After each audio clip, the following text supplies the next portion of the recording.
Bonjour à tous, j'espère que vous allez bien, que les vacances ont fait du bien aussi. Moi, elles m'ont fait du bien, donc voilà, je suis content de ça. Je vais juste prier avant de commencer cette prédication.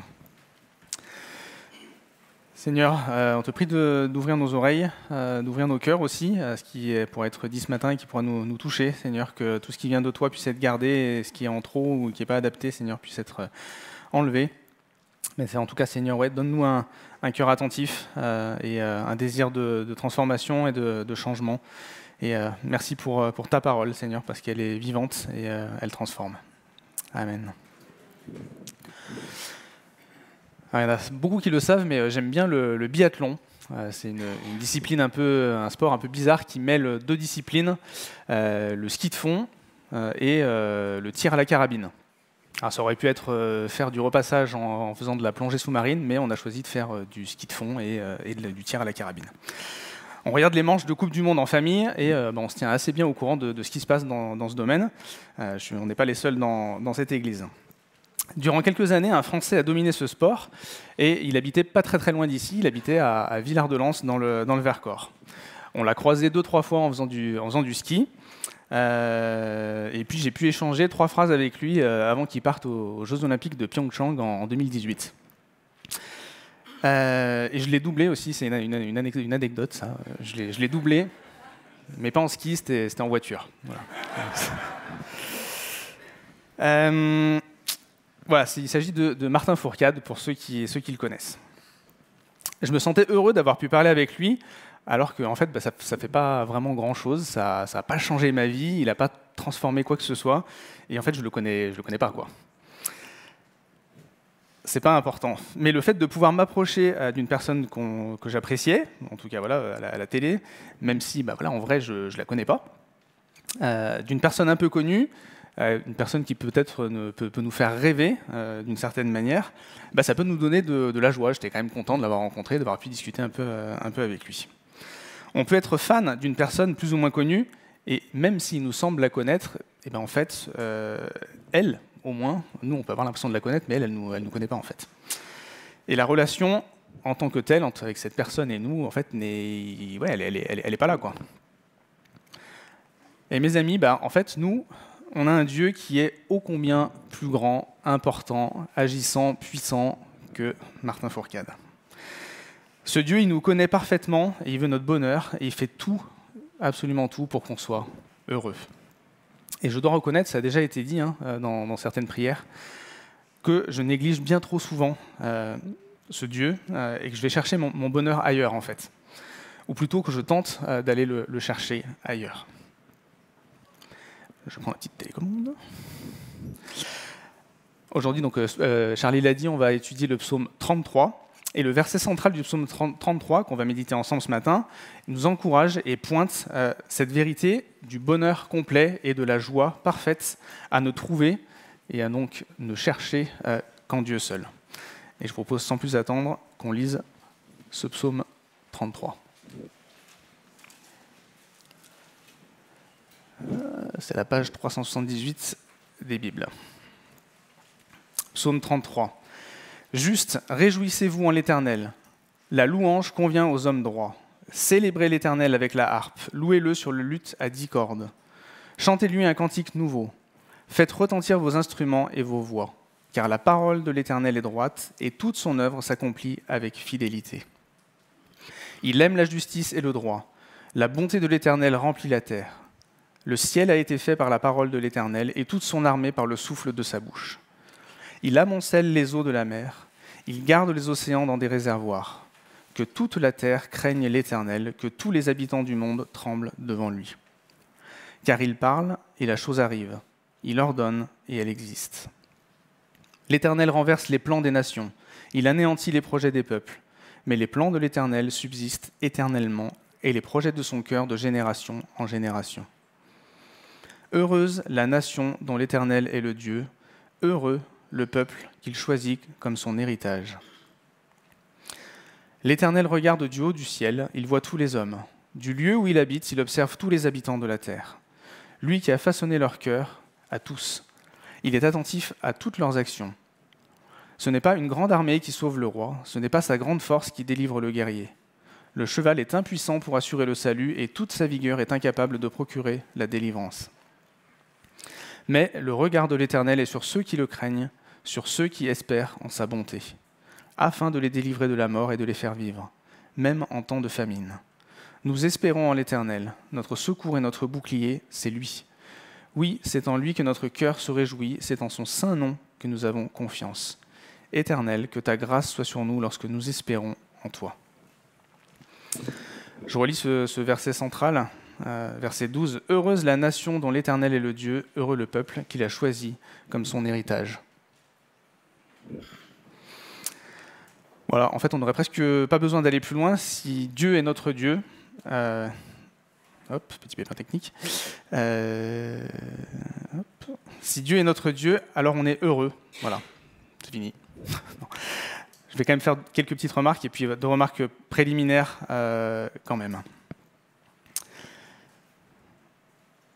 Premièrement, dans le contexte de l'écriture de ce psaume, l'auteur parle forcément en fait, du peuple d'Israël quand il évoque la nation dont l'Éternel est le Dieu.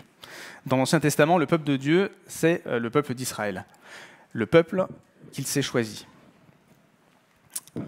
Voilà. Mais ce psaume, il nous concerne nous aussi aujourd'hui en tant que peuple de Dieu au sein de l'Église. Peuple qui comporte tous ceux qui ont place aujourd'hui et placeront leur confiance, leur espérance en Christ comme Sauveur et Seigneur, juifs ou non juifs. Deuxièmement, l'Église, c'est le peuple que Dieu s'est choisi. Ça nous dépasse, mais Dieu nous a choisis comme il a choisi Israël selon son plan de toute éternité. Et ça peut donner un peu le vertige, ou poser nombre de questions légitimes quant au choix de Dieu. Pourquoi moi? Pourquoi pas d'autres? Comment ça se passe? Mais une des raisons qui me réconforte, c'est que Dieu est souverain en toutes choses et que nous savons, la parole nous le dit, que ses plans sont parfaits. Sa toute-puissance et sa souveraineté en tant que créateur et sa bonté et sa grâce en tant que sauveur nous donnent une pleine confiance en ses paroles et dans les choix que Dieu fait. Et c'est ce qu'on va regarder maintenant, on va s'intéresser à qui est Dieu, ce qui fait que nous pouvons justement avoir confiance en lui, une confiance totale, et trouver notre bonheur en lui. Et puis on va examiner un petit peu quelles sont les réponses qui doivent être les nôtres si nous croyons en lui. Peut-être que je l'allume. Alors on peut être pleinement heureux en Dieu parce que la parole de l'Éternel est droite. On voit ça au verset 4. Dieu est parfaitement droit. Point de fausseté, de détour, d'arrangement ou d'erreur dans ce que Dieu pense, dans ce que Dieu dit ou dans ce que Dieu fait. Quand on conduit en voiture, les routes droites, alors elles sont parfois ennuyeuses, mais en tout cas on a une visibilité qui est excellente sur ces routes-là. Elles sont a priori moins dangereuses que des routes de montagne un peu tournoyantes, on connaît ça ici, sur lesquelles il est parfois difficile de voir le danger et qui peuvent être un peu traîtresses. Dieu, lui, ne cache rien. Il nous donne de la visibilité et de la lisibilité sur qui il est et sur ce qu'il fait. Tout ce dont nous avons besoin pour le connaître se trouve dans sa parole, dans la Bible, et ce texte nous dit que sa parole, elle est droite. Son œuvre s'accomplit avec fidélité ou avec vérité. La fidélité, c'est une caractéristique, ça fait partie du caractère de Dieu. Pas une fidélité qui serait partielle ou même une fidélité de très haut niveau, mais une fidélité parfaite, complète en toutes choses. Quand on pense à la fidélité, voilà, la première image qui nous vient, c'est la fidélité conjugale, et c'est une très bonne illustration. La fidélité, c'est s'engager envers quelqu'un, c'est rester constant dans ses intentions, dans ses paroles, dans ses actes. Et voilà ce que fait Dieu. Et autant notre fiabilité à nous, elle est friable, autant Dieu est, lui, fiable, sûr, constant. On va faire quelques rappels sur l'épître de Jacques pour voir si vous avez bien appris vos versets. Jacques 1, verset 17, « Tout bienfait et tout don parfait viennent d'en haut. Ils descendent du Père des Lumières, en qui il n'y a ni changement, ni l'ombre d'une variation. » Dieu est constant. Il aime la justice et le droit. Le droit va de pair avec la justice. Et dans notre monde, ces notions sont souvent tordu, le droit est bafoué et la justice ne triomphe pas toujours humainement parlant. On fait un peu des arrangements, des négociations durant des procès, par exemple. On tente de passer outre le droit et la justice si ça peut nous arranger, nous avantager. Et en outre, notre notion de la justice, elle est biaisée. Nous pensons savoir ce qui est juste, ce qui est droit. Et nous voudrions rendre, et parfois nous rendons nous-mêmes notre propre justice. Mais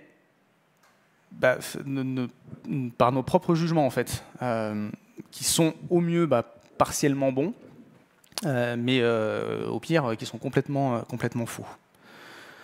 Nous, on n'a pas toute la connaissance, on n'a pas tout en main pour avoir des jugements qui sont droits et justes. Si nous aimons réellement le droit et la justice, laissons à Dieu le soin de juger. Prions pour que son droit et sa justice soient connus de tous. Autant la parole de Dieu est droite, comme on l'a vu, un premier point, autant il est juste. Et ce n'est pas pour rien que Jésus nous demande de chercher premièrement son royaume et sa justice, Matthieu 6, 33, et après qu'il nous invite à ne pas juger. Matthieu 7, je lis les versets 1 à 5. « Ne jugez pas afin de ne pas être jugés, car on vous jugera de la même manière que vous aurez jugé, et on utilisera pour vous la mesure dont vous vous serez servi. Pourquoi vois-tu la paille qui est dans l'œil de ton frère et ne remarques-tu pas la poutre qui est dans ton œil ? Ou comment peux-tu dire à ton frère « Laisse-moi enlever la paille de ton œil, alors que toi, tu as une poutre dans le tien ?» Hypocrite, enlève d'abord la poutre de ton œil, et alors tu verras clair pour retirer la paille de l'œil de ton frère. Donc un appel à appliquer la justice, mais à nous, premièrement, à être lucide sur notre propre condition de pécheur, limité et centré sur soi. Ça ne veut pas dire qu'on n'a pas à s'exhorter ou à se reprendre les uns les autres quand c'est nécessaire, mais toujours de le faire avec amour, douceur et humilité. La bonté de l'Éternel remplit la terre. Dieu est bon et sa bonté remplit la terre. Une expression pour, là encore, dire que la bonté de l'Éternel est complète, parfaite, présente dans le moindre de ses actes. La bonté de Dieu, c'est son attitude bienveillante qu'il accorde aux hommes des faveurs et ses bénédictions. Être bon, ça ne signifie pas laisser tout passer et répondre favorablement à toutes les requêtes, mais faire en sorte de faire du bien à ceux qu'on aime. Mettre les autres en premier, faire passer leurs intérêts avant les nôtres, corriger, enseigner, faire des sacrifices. Toutes ces choses, Jésus les a faites pour nous. Envoyé par son Père, étant homme, tout en étant Dieu, il a témoigné toute sa bonté envers nous. Vivant parmi nous, prenant notre condition, expliquant ce que veut dire aimer et le montrant en actes, en allant jusqu'à mourir sur la croix, dans d'atroces souffrances à notre place, portant notre injustice, nos péchés sur lui, alors que lui, il était innocent. Est-ce qu'on peut imaginer un plus grand acte d'amour et de bonté que de se livrer en sacrifice, alors qu'étant soi-même exempt de faute, pour prendre la somme de tous nos péchés, de tous mes péchés, pour nous sauver et nous rendre libres, heureux. C'est ce qu'on a commémoré juste avant. Dieu a tout créé. Dieu a créé par sa parole, et l'auteur du psaume mentionne toutes les dimensions de la création. Le ciel et toute son armée, les galaxies, les étoiles, les planètes, les astéroïdes, tout ce qu'on veut. Les océans et les mers et tout ce qu'elles contiennent. Et enfin, la terre et tout ce qu'elle contient, la nature et l'humanité. Je ne vais pas m'étendre sur cette partie de la création. On va commencer une série dans 2 dimanches, dans 2 semaines, sur le livre de la Genèse. Et Jean-Marc nous en dira un petit peu plus sur ce sujet. Mais simplement, tout a été créé par Dieu et pour sa gloire, seul. Et au démarrage, tout était bon. Tout était là pour que nous soyons parfaitement heureux sur la terre, sans difficulté, sans péché, sans mort. Mais vous connaissez la suite, le premier homme et la première femme ont failli. J'aurais pas fait mieux. Et pourtant, ce psaume nous dit que nous pouvons quand même être heureux aujourd'hui. La relation brisée entre le Créateur et ses créatures peut être restaurée. Elle a été restaurée. Et même si nous avons à vivre aujourd'hui sur cette terre avec les conséquences générales de la chute et du péché, eh bien, on peut être heureux dès à présent et pour l'éternité, si nous reconnaissons et connaissons Dieu pour qui il est. Dieu est souverain. Il n'est pas surpris par les circonstances. On ne prend pas Dieu au dépourvu. Il parle et la chose arrive. Il ordonne et elle existe. Dire que Dieu est souverain veut dire que Dieu maîtrise toutes choses, que ses plans sont établis de toute éternité. Et les humains, on est un peu les champions pour faire des plans, que ce soit des gens puissants, des dirigeants ou nous. On fait des plans tout le temps. On retourne sur la révision de Jacques. Jacques 4, 13 et 14. « À vous maintenant qui dites, aujourd'hui ou demain, nous irons dans telle ville, nous y passerons une année, nous trafiquerons et nous gagnerons. Vous qui ne savez pas ce qui arrivera demain. Car qu'est-ce que votre vie ? Vous êtes une vapeur qui paraît pour un peu de temps et qui ensuite disparaît. » Je vais vous avouer que j'ai cette forte tendance quand même à penser que je contrôle ma vie et que mes plans vont se réaliser. Et j'ai du mal à me soumettre aux plans que Dieu a prévus pour moi. Et si Dieu est souverain et qu'il renverse les plans des peuples et les projets des nations, il peut aussi renverser mes plans à moi. Ses plans à lui sont parfaits, subsistent éternellement, nous dit le texte. Autant, du coup, désirer rentrer dans ses plans à lui plutôt que les nôtres. Même si parfois, ces plans à lui peuvent nous paraître fous, illogiques, à contre-courant ou trop difficiles. En quoi les souffrances de la vie ou les difficultés que nous rencontrons nous aident-elles ? Je ne dis pas que ces choses, ces difficultés, ces souffrances qui nous arrivent sont faciles à vivre, bien au contraire. Mais elles font néanmoins partie du plan de Dieu, et je dois avouer que ça me dépasse complètement. Je ne peux pas expliquer ça. Mais je me dis que vu la connaissance de mon Dieu, la perfection de sa création, et tout ce qu'on a vu en fait jusqu'à maintenant, lui, ça ne le dépasse pas. Et ça me réconforte quand je suis dans la difficulté, ou quand je vois d'autres personnes qui sont dans la difficulté. C'est dur, mais c'est vrai que la parole nous invite à voir les difficultés, les épreuves, comme un sujet de joie. Et là, je vous renvoie à la prédication de Scott sur Jacques 1. Voilà, on va beaucoup parler de Jacques ce matin. Dieu nous connaît et il connaît nos cœurs. Les projets du cœur de Dieu subsistent de génération en génération. Dieu est un Dieu qui est relationnel et il nous connaît personnellement, tous. Il est attentif à nous, il a façonné nos cœurs à tous, c'est ce que dit ce texte.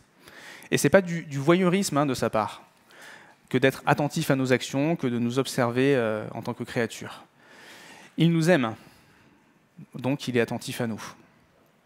Dieu connaît tout de nous, nous ne pouvons rien lui cacher. Mais on a aussi de la valeur pour lui. Il connaît le nombre de nos cheveux sur nos têtes. Alors pour certains, c'est plus facile que pour d'autres de compter le nombre de cheveux. Mais... Et combien ne valons-nous pas plus que les corbeaux dont Dieu prend soin aussi ? C'est en Luc 12. Dieu connaît nos cœurs, et là encore, on peut en être heureux. Un Dieu si grand qui s'est intéressé à moi et qui me connaît, moi, personnellement, qui vous connaît personnellement, vous. Dieu ne peut pas se faire duper. C'est à la fois effrayant parce qu'on ne peut rien lui cacher et à la fois rassurant de savoir qu'il nous aime malgré tous nos défauts, qu'il voit et qu'il connaît. On n'en reste pas là. Dieu délivre. Une fois de plus, comme les nations qui comptent sur leurs forces militaires pour s'assurer la paix, nous aussi, on peut avoir tendance à se confier dans nos forces propres, dans notre situation, nos richesses, notre santé. Mais ce psaume nous invite à considérer que ce n'est pas par nos forces que nous sommes délivrés, que notre salut n'est pas dans ce que nous pouvons faire ou dans ce que nous pouvons avoir. Notre sécurité, au final, n'est pas dépendante de nous. Si c'est valable littéralement pour les rois et les puissants, alors ça l'est d'autant plus pour moi. Tout peut nous être enlevé du jour au lendemain. Combien de personnes ont perdu et perdent aujourd'hui tout à cause d'une guerre ? Est-ce qu'on serait à l'abri de ça, nous ? Parce qu'on est dans un pays qui est en paix, qui n'a pas connu de guerre depuis 80 ans et parce qu'on a l'arme atomique ? La délivrance est assurée par Dieu seul, pour ceux qui le craignent, ceux sur lesquels il pose son regard. Délivrance pour le matériel, nourriture, logis, vêtements. Jésus dit, ne vous inquiétez de rien. mais aussi et surtout délivrance spirituelle. Dieu nous délivre de la mort, non pas physique. Notre issue terrestre est la même pour nous tous, on sait tous où on va finir. Mais il nous délivre de la mort spirituelle. Celui qui met sa confiance en la bonté de Dieu et dans l'œuvre de son Fils Jésus est délivré de cette mort. On l'a dit aussi tout à l'heure, comme Christ est ressuscité et est vivant aujourd'hui, nous aussi, nous ressusciterons et nous passerons l'éternité en sa présence. Et voilà, je crois, notre plus grand motif de bonheur et de joie. Notre salut est en Dieu et il ne peut nous être ôté. Si je récapitule, on a donc un Dieu, nous avons un Dieu dont la parole est droite, un Dieu juste, un Dieu plein de bonté, un Dieu tout-puissant, créateur, un Dieu souverain, un Dieu qui nous connaît personnellement, un Dieu qui délivre, un Dieu qui sauve. Quelles pourraient être alors nos réponses à cette liste et qui en plus n'est pas exhaustive? Les réponses évoquées dans ce psaume, elles se trouvent au début du psaume, au milieu et à la fin. Et il y en a, j'en ai relevé 3 en tout cas. La louange. On a loué Dieu en début de culte par nos voix et par les instruments, et c'est une très bonne chose, c'est très très bon. Je voudrais juste peut-être nous interpeller sur la manière dont on le fait. Et quand je parle je parle pas de la manière visible, quels instruments on utilise, qui chante, quel style, etc. Mais plutôt la disposition de nos cœurs dans ces moments. Je vais quand même un tout petit peu évoquer la forme quand même. Le psaume parle de célébrer et de faire retentir. Dans ces mêmes locaux, on a parfois l'habitude, enfin souvent même, quand il y a des grands événements sportifs, de diffuser, typiquement la Coupe du Monde de football, de diffuser les matchs un peu importants ensemble. Et je me dis, j'ai l'impression que l'expression de joie ou qu'on peut avoir pendant ces moments-là est parfois plus visible que pendant nos cultes. Alors, sans pour autant surexprimer, nous pouvons, et moi le premier, être un peu timide dans l'expression de notre joie de célébrer notre Dieu et manquer un peu d'ardeur. Est-ce que cela pourrait être un peu aussi le reflet d'un manque de joie, peut-être, de louer Dieu? Je pose la question. Pour ce qui est du terme « faire retentir », c'est un sujet de reconnaissance pour notre assemblée. Il y a du volume. Voilà, l'expression que j'utilise, des fois, c'est « ça chante » à l'ECE. Voilà. Ce n'est pas le cas partout. Et je nous encourage à continuer à chanter fort, même si parfois ça peut être un peu fou, on n'est pas tous doués là-dedans. Un encouragement particulièrement aux plus jeunes à faire remuer vos lèvres lors des chants. Sans timidité, ce sera un encouragement pour tous.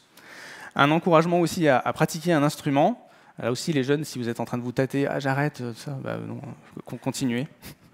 Le groupe de musique, c'est pas un club privé et fermé, et nous avons et aurons besoin de forces nouvelles.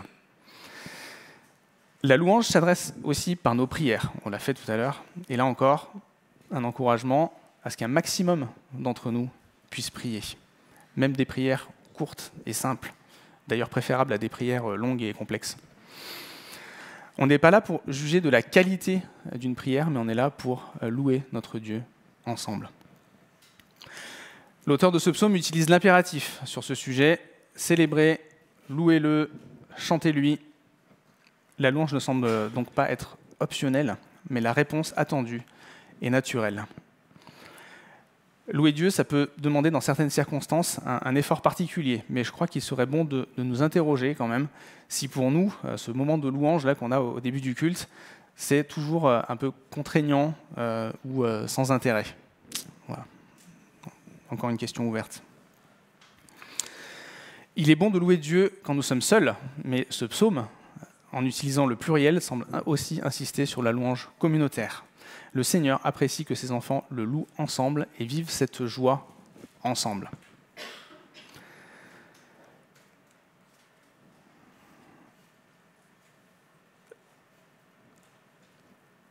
Le texte parle des justes et des hommes droits qui doivent louer. On a l'impression que ça s'adresse à une certaine catégorie. Est-ce qu'alors on doit être parfait pour avoir le droit de louer Dieu? Peut-être que pour certains d'entre nous, on ne se pense pas assez bien pour nous adresser à Dieu par le chant ou par la prière, et on se tait au final. Aucun d'entre nous n'est parfaitement droit et juste comme Dieu l'est. Nous sommes tous des pécheurs et nos cœurs à nous tous sont tortueux. Mais si nous reconnaissons notre état, Dieu nous voit juste au travers du sacrifice de Christ et cela nous rend aptes à le louer même si nous ne sommes pas parfaits.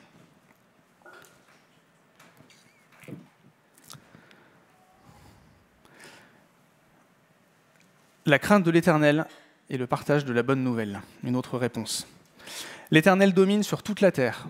C'est une réalité dont personne ne peut se dégager. Une autre réalité, c'est si je lâche ce stylo, il va tomber. On peut croire le contraire, refuser de croire à ça, mais ça n'en demeure pas moins la réalité. L'Éternel domine sur toute la terre.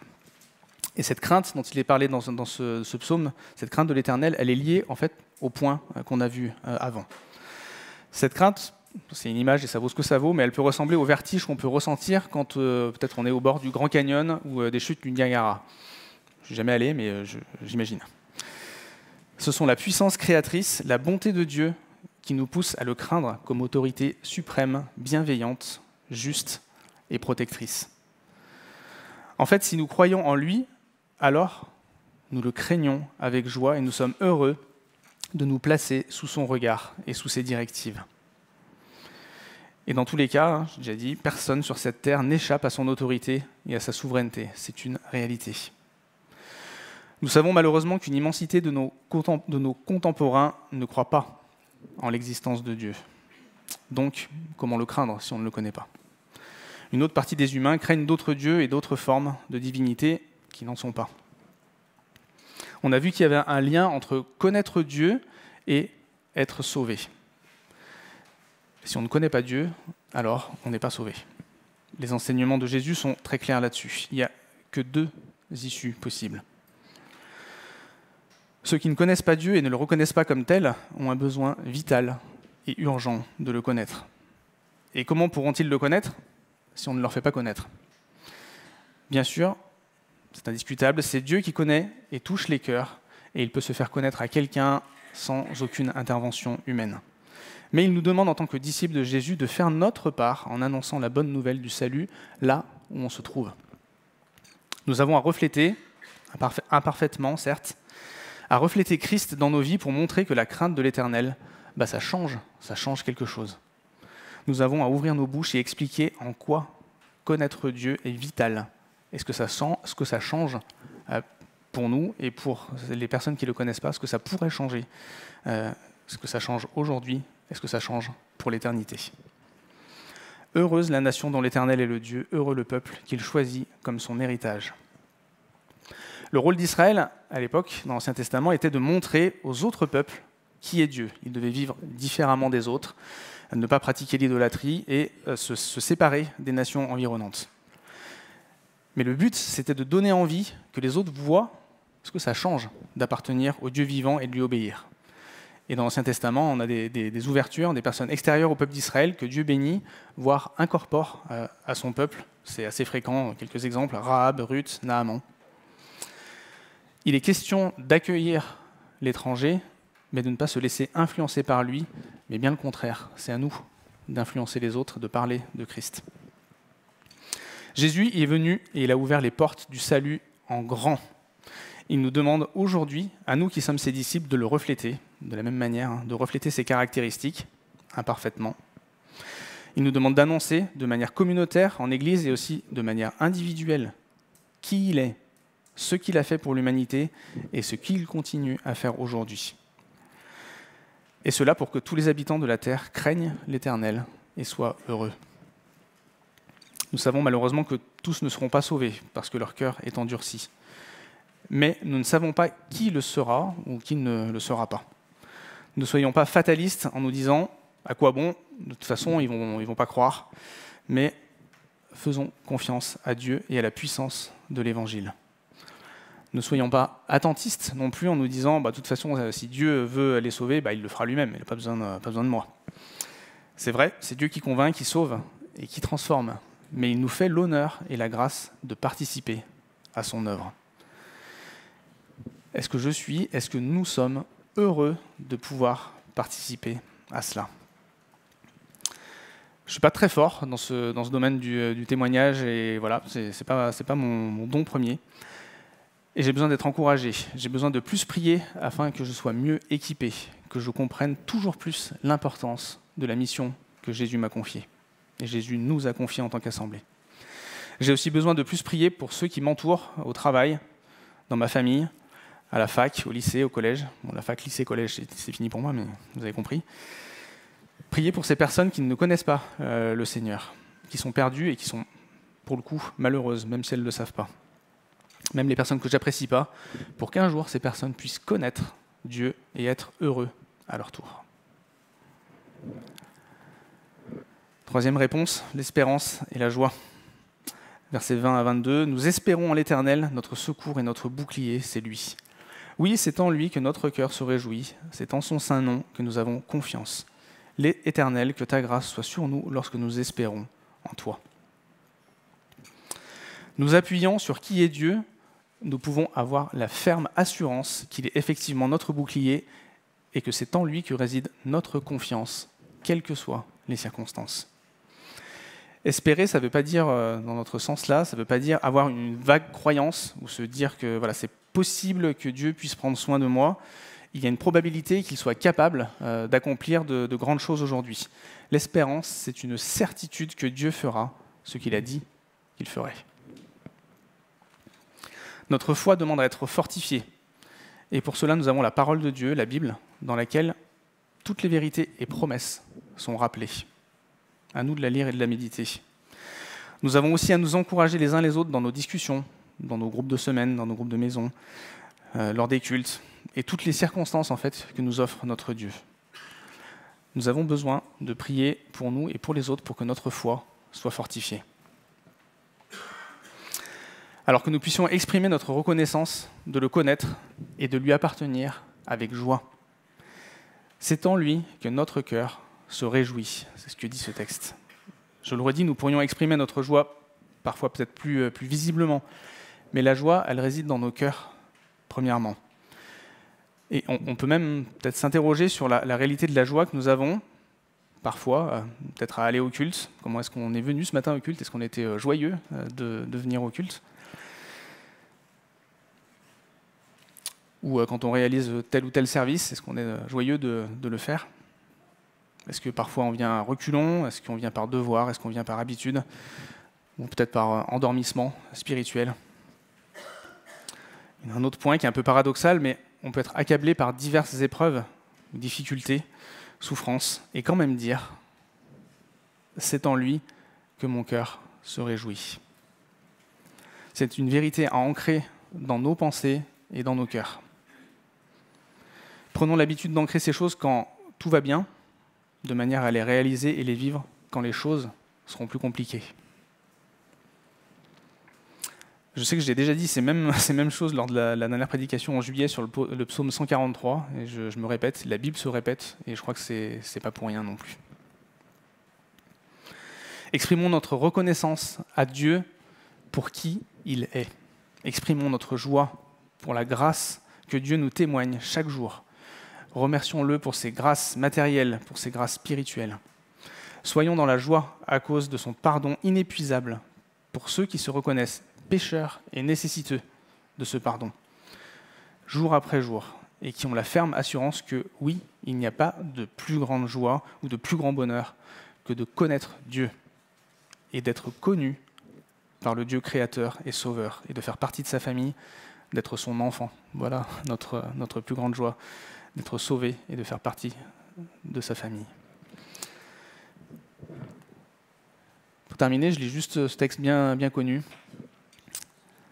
des Béatitudes, Matthieu 5. « Heureux ceux qui reconnaissent leur pauvreté spirituelle, car le royaume des cieux leur appartient. Heureux ceux qui pleurent, car ils seront consolés. Heureux ceux qui sont doux, car ils hériteront la terre. Heureux ceux qui ont faim et soif de la justice, car ils seront rassasiés. Heureux ceux qui font preuve de bonté, car on aura de la bonté pour eux. Heureux ceux qui ont le cœur pur, car ils verront Dieu. Heureux ceux qui procurent la paix, car ils seront appelés fils de Dieu. Heureux ceux qui sont persécutés pour la justice, car le royaume des cieux leur appartient. Heureux serez-vous lorsqu'on vous insultera, qu'on vous persécutera et qu'on dira faussement de vous toutes sortes de mal à cause de moi. Voilà, ce que Dieu veut, c'est notre bonheur, même si des fois ça peut paraître un peu bizarre comme plan. Mais c'est vraiment ce qu'il veut et c'est ce qu'il fait jour après jour pour nous. Amen.